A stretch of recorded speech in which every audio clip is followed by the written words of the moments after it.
Hello, આજે હું તમને બતાવીશ કે કેનેડાની ફાઇલનો પ્રોસેસિંગ ટાઈમ કઈ રીતે ચેક કરવો. તો પહેલાં ગૂગલ ક્રોમમાં વહી જવાનું અને canada.ca વેબસાઇટ ઉપર જવાનું.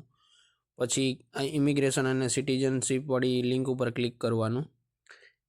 એમાં ગયા પછી આ કેનેડાની ઓફિશિયલ વેબસાઇટ છે, એમાં આ ચેક પ્રોસેસિંગ ટાઈમ છે, એમાં ક્લિક કરવાનું. એના પછી પેલું ઓપ્શન આવે એમાં ટેમ્પરરી રેસિડેન્સમાં ક્લિક કરવાનું.